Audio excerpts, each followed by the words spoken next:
just real brief history. It was an 8-day celebration for a miracle God provided His people whenever the Jewish army took over from Greek occupation. And basically there was enough oil to last for the restoration of the temple for a night. And the people prayed, and God provided that oil to burn for 8 days to allow the temple to have the idols removed. And it took 8 days to do that. So a lot of the foods are heavy in oil, so don't worry about the calories because it's just a part of it. So root vegetables, obviously having a lot of greens during the winter is difficult. So you have a lot of root vegetables that grow during the winter. So we have some root vegetables. We have a braised brisket. Beef. I imagine the original brisket was probably some sort of lamb, but we've got beef brisket with the tomato sauce.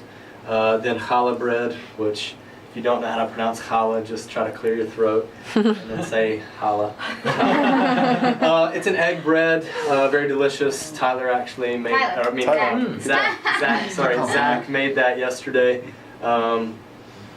Green beans to have another green vegetable in the mix. Then we have kasha and bow tie noodles, which is very traditional, especially for modern Jewish people. Normally you have beef broth over top of that because it's a little dry because it's a whole grain. But go ahead and put some of the tomato sauce on it to give it a little moisture. Then we have some homemade applesauce. You know, homeboy down there on the cart around where the sells the fruit. Sells the fruit. Yeah. We bought some apples today. It's got good prices. Great prices. That's a shameless plug. But anyway, so applesauce made today, and then latkes, which is kind of like the all-star of Hanukkah, really. It's really oily, and it's very delicious. I've got salt right here. It's a potato pancake. After you grab one, just sprinkle salt on it, because it's potato, it needs salt. And then, yeah, enjoy.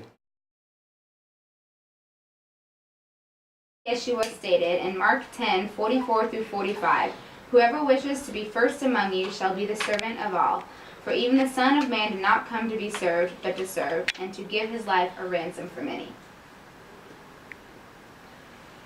Genesis 1:3-4 describes the creation of the first light. Elohim said, "Let there be light," and there was light. And Elohim saw that the light was good, and Elohim separated the light from the darkness. These lights which we kindle tell the story of freedom. Freedom from the Greek oppression and from the cruel persecutions our people were made to suffer in the days of Antiochus. Just as the Maccabees wanted to be free to serve God alone, may we dedicate ourselves to serve our people and humanity by helping to bring freedom to all and teaching by example our devotion to God of our salvation. All right.